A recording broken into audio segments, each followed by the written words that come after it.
Sino pa ewan sa...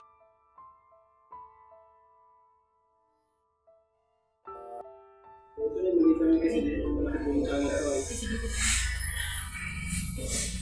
So, makarambigay tayong 2,000 pesos po. Galing po ito sa business natin sa Pahamok. Galing po ito sa channel natin. Maliit lang po yung channel natin pero ay paano makatulong tayo po. Maraming salamat. Alam ko yung ganitong sitwasyon mo pag may sakit kasi naman din po kami sa ganitong sitwasyon. May sakit si Papa, tapos si Mama din po nasa ospital.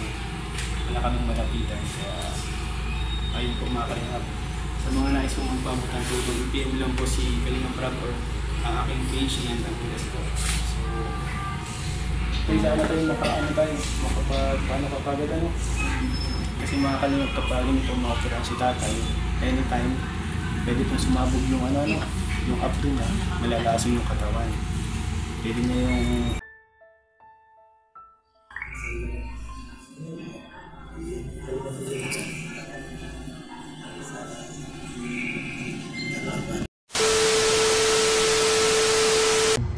Franz, baka may gusto kang Ikayo. payo or ano, Bible verse. May kakayo ka ba papaparan sa kanya? Ikaw, alam ko, mukhang ano ko may sasabihin ka, kanina pinipigilan mo. Yun lang, mahirap po kasi mga kalingap yung sitwasyon ni tatay ngayon. Tapos si Angel, nag-aaral pa siya.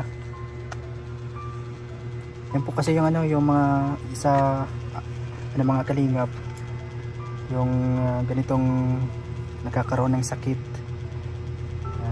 Isa sa mga problema, lalo na kapag mahirap lang tapos ganyan pa nagkakasakit. Minsan nga mapapaisip tayo sa yung mga nangyayari sa atin, lalo na sa nila Angel, ganyan sa tatay niya, masipag siyang magtrabaho.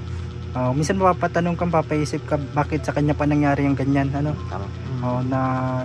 bakit kung sino pa yung masipag magtrabaho, mag-asikaso sa pamilya, sila pa yung nagkakaroon ng mga mabigat na karamdaman. Nakarelate din ako dyan sa ganyang sitwasyon kasi yung tatay ko namatay din sa sakit. And kaya nararamdaman mo si Angel. And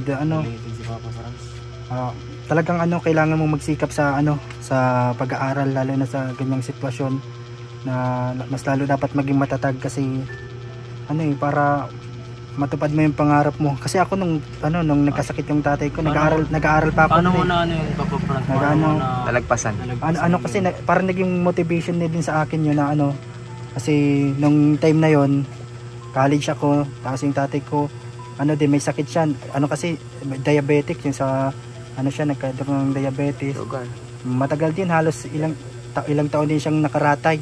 Gabi-gabi umiiyak dahil sa nararamdaman niya. Ako minsan nawawalan ako ng pag-asa na kung paano na, kasi mahirap lang din naman kami.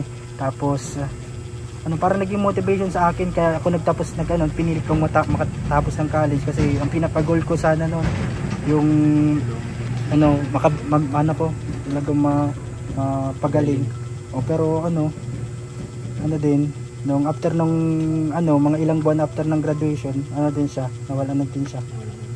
Pero naging sa amin yun, naging nagpatibay din sa amin. And gaya nga niya, kailangan niya maging matatag kasi sa sitwasyon nila, kailangan yung ipakita niya yung pagmamahal niya sa kanyang tatay, lalo't nandito pa. Paramdam na kasi yung ganyan, parang may sakit ka, parang Hindi mo lang kung kailan mo. tama. Yung bang kumbaga may tayo mga anak, dapat yung magulang natin hangga't nabubuhay pa, iparanas na, iparamdam na yung pagmamahal na nararapat. Tsukli ba? Tama, kasi hindi mo alam kung kailan kukunin mamaya. Kahit man okay, minsan bigla na lang. May take pala, may tatagong karamdaman pala. Kaya yung masabi natin sa magulang natin na mahal natin sila ay malaking bagay sa kanila. Tama. Nasabi na kaya ni Angel sa magulang niya, na kay papa niya. Angel, nasabi mo na kay papa mo na mahal mo siya? Kasi Mahirap kasi kapag ano eh, minsan maraming kasi tao ang ano, mga kabataan na hindi man lang nasabi sa magulang nila na mahal nila yung magulang nila, ganyan. Angel, mahal mo papa mo?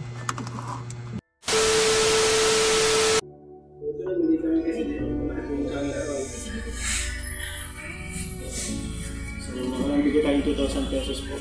Galing po ito sa business natin sa Pahamot. Galing po ito sa channel natin. Maliit lang po yung channel natin pero paano matuloy po. Salamat. Alam ko yung ganitong sitwasyon ng mga pag may sakit kasi naman po kami sa ganitong sitwasyon.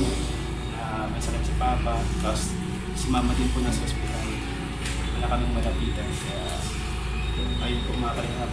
Sa mga nais kong magpabutan po, PM lang po si Kalingap Rap or ang aking page na nag-pilas po.